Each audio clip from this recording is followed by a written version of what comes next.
The prominent leaders who fought against apartheid led by example and came out in numbers to vote. Former President Thabo Mbeki voted at Killarney Country Club in Johannesburg, the very same polling station that was once used by former President Nelson Mandela. Mbeki, who's not in good health, has appealed for political tolerance. It is very important that all of the political parties in KZN must respect the rules. This is the democratic process, and nobody should create obstacles or intimidate or anything. Let the people in KZN decide whoever they want to decide. I would really appeal to everybody to do that.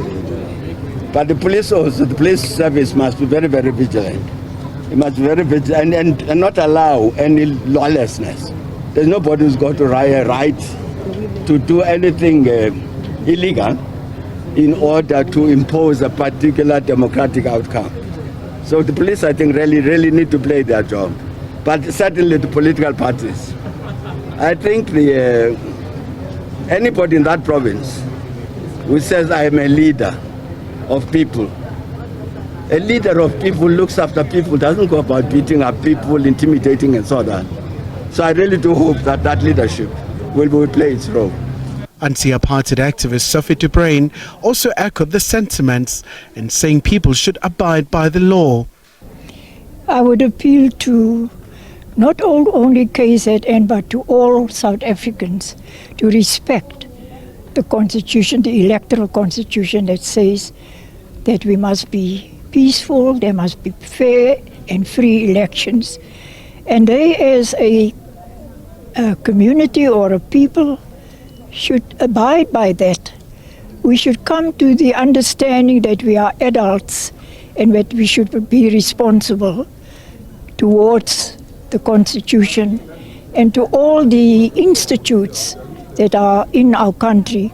In these polls, one of the dominant issues among political parties has been the Palestine question. Solution must be found.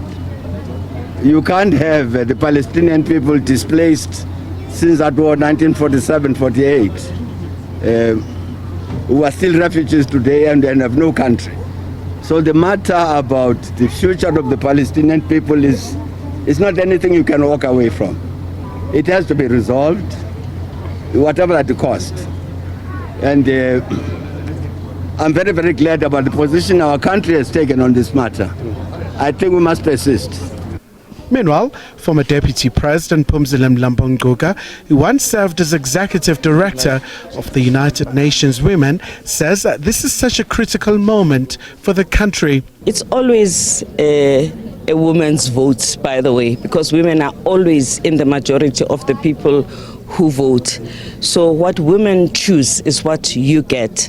Women must make sure that they vote for a party that cares for women, that supports women. As you know, a few days ago, our president signed into law a law that protects women against gender-based violence, which we together will have to implement. So women must come here so that we vote, and after this day, we go on to implement these important laws. Electoral observation teams are also on the ground. Let me use unique opportunity to congratulate South Africans for these 30 years of democratic practice. Unbroken democracy for 30 years. Most other African countries don't enjoy that. After some few years of democratic practice, military will take over. After some years, they will start again. But for 30 years, this country is solely under a democratic governance, which is a credit to the country. And of course, I was here in the last election, 2019. I'm here again. And I trust the Electoral Commission of South Africa. Khumalo, SABC News, Johannesburg.